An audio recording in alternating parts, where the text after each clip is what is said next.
નમસ્કાર દર્શક મિત્રો, જનરલ ન્યૂઝમાં આપણું સ્વાગત છે. હું છું આપણો મિત્ર કંચન પરમાર. મિત્રો, વડોદરા શહેર સંસ્કારી નગરીના નગરજનો વડોદરા મહાનગરપાલિકાને ટેક્સના નામ પર એટલે કે પોતાના મહેનતના રૂપિયા આપે છે. આ ટેક્સ આપે છે અને ટેક્સથી વડોદરા મહાનગરપાલિકા લોકોની સુવિધા માટે આ રૂપિયા વાપરે છે. પરંતુ જો સાચે જ આ રૂપિયા સાચી દિશામાં વપરાય તો વડોદરા શહેરના સંસ્કારી જનોને કોઈ પણ જાતની તકલીફ ન પડે. પરંતુ આપણે વાત કરવી છે વોર્ડ નંબર 9માં અખંડ આનંદ સોસાયટી વિભાગ 3 ની કિશનવાડી વોર્ડ નંબર 9 લાગે છે.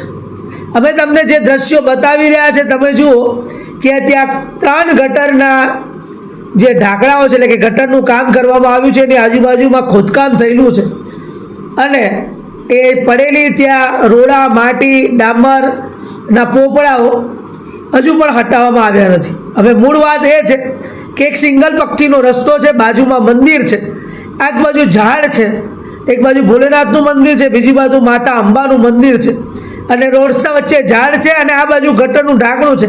માંડ પગથી જેટલો રસ્તો રહી જાય છે કારણ કે આ લોકોએ આ જે સમારકામ બાદ આ સામાન હટાવ્યો નથી. હવે તમે વિચારો કે અવર જવર કરનારા લોકો અત્યારે ડ્રિંક એન્ડ ડ્રાઈવના કેસો વધી રહ્યા હોય તેમજ એક બાજુ આ કામ થયેલું હોય, કોઈને જાનહાનિ થાય, કોઈના હાથ પગ તૂટે, કોઈનું બાળક સોસાયટી છે નાના બાળકો ત્યાં રોડ પર રમતા હોય, કોઈ પણ જાતની ઈજા પહોંચે તો એનો જવાબદાર કોણ? આ પાલિકા વોર્ડ નંબર 9ના આ અધિકારીઓ જોવાનું રહેશે. અમે તમને મંદિરના દ્રશ્યો બતાવીએ છીએ અને આ અખંડ આનંદ સોસાયટી વિભાગ 3 આ મંદિરથી લઈને જે 3 ગટરના ઢાંકણાઓ હજુ પણ સમારકામ બાદ એવા ને એવા એટલે કે ત્યાં માટી રોડા તેમજ ડામરના પોપડા હટાવાયા નથી.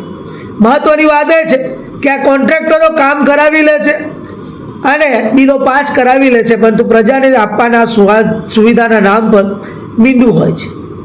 જોવાનું રહેશે અહેવાલ બાદ કેટલી જલ્દી વોર્ડ નંબર 9ના વોર્ડ ઓફિસર તેવા જ લાગતા વળગતા અધિકારીઓ આમાં ધ્યાન આપે છે કે કેમ, કે પછી વડોદરા મ્યુનિસિપલ કમિશનરના આદેશની રાહ જુએ છે તે જોવાનું રહ્યું. તો આવા જ નવા સમાચાર જોવા માટે જોતા રહો જનરલ ન્યૂઝ. અમારી ચેનલને લાઈક કરો, શેર કરો અને સબસ્ક્રાઈબ કરો. આ વિડીયોને વધુમાં વધુ શેર કરજો. ધન્યવાદ. નમસ્કાર.